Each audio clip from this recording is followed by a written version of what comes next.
વાતાવરણ બહુ સરસ છે નહીં? વાતાવરણ તો સરસ છે પણ ઘરનું વાતાવરણ ના પકડે ને એટલે હું તમને અહીં લઈને આવી છું. પડી ખબર? એટલે તું કેવા હું માંગો છો?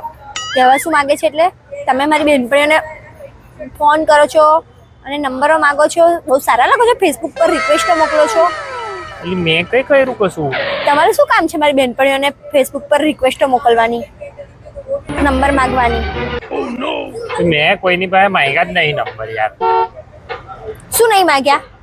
કેમ મારી બેનપણીનો ફોન આવ્યો તમારી પર કે તારા ઘરવાળો મારો નંબર માંગે છે એવું? તમારે શું જરૂર છે લોકોની નંબર માંગવાની? આ તો તું કોક દિવસ ગઈ હોય એમના ઘરે તો ફોન ના લાગે તારો, તો પછી ફોન કરવા થાય ને એટલે માંગ. પણ હું તો એની ઘરે જતી નહીં, હું તો અહીંયા જ રહું છું, હું એની ઘેર નથી જતી. હું તો એને બહુ પહેલા ઓળખતી હતી, હવે તો ઓળખતી નથી. પછી એનો નંબર તમારે માંગીને શું કામ છે? મોટા ફોન વાળા ફોન કરવું. મારું હેન્ડ હવે કઈ આપ્યો એને, મને નંબર નહીં આપ્યો, ચેટ ડિલીટ કરી દેવાની, પૂરું થયું યાર. પણ આપણે માંગવાની શું જરૂર છે? તો શું કરવું છે હવે તારે? હા પણ હવે એને આપ્યો નંબર નહીં લીધો ને, મેં વાત પૂરી કરીને હવે થઈ ગયું, પણ પૂરું આપણે થયું. લોકોની નંબર લેવાની શું જરૂર છે? પપ્પા મમ્મીને ખબર ન પડે ને એટલે નીચે લઈને આવી છું તમને ગાર્ડનમાં.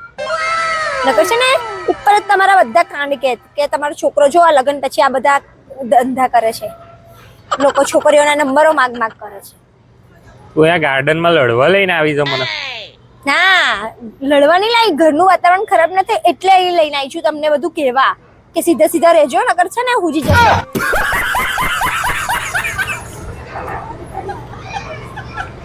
હાર મિનિટ પછી તું હવે શું કરવાનું છે?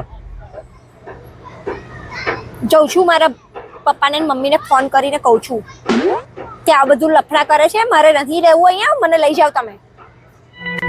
ઘરે જતી રહીશ તું? હા, જતું જ રહેવું ને, તારી જોડે રહીને હું કરું છું.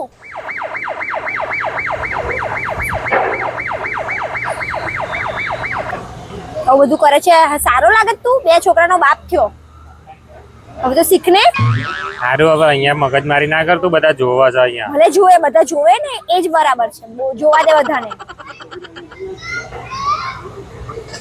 તું ચાલ અહીંથી, ચાલ, તું મગજમારી ના કર, ચાલ. નહીં જવાની હું અહીંયા, ભલે જોતા હતા ને બધા.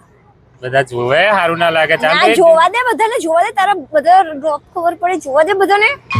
ઇજ્જત જાય અહીંયા, ચાલ ને હવે. કશું ઇજ્જત નહીં જતી, મારી ઇજ્જત કાઢી એનું શું? ચાલ, હું તો જઉં છું અહીંથી. તો ચાલ ઉપર ચાલ. કશે નથી જવાનું, બેસો અહીંયા. હું કરું છું મારી મમ્મીને ફોન અને બધાને ભેગા કરું છું ને બધાને બોલાવું છું ને બધું તમારું કહું છું. લે એવું ના કરાય હવે. નહીં કરું હવે. તમારું કાંડ કહું છું તમારી ઘેર જઈને. નહીં કરું હવે, પતી ગયું હવે. શું છે? શાનું પતી ગયું? તો શરમ ના આવી પેલા કરતા નંબર માંગતા? શરમ ના આવી તમને? ચાલ અહીંયા ભવાડા ના કર યાર, ચાલ. ના, હવે તો હું બધો ફેસલો લાવીને જ રહીશ. શું ફેસલો લાવો છો તારે? બસ, મારે તમારા જોડે નથી રહેવું. તમારે શું કરવાનું હવે?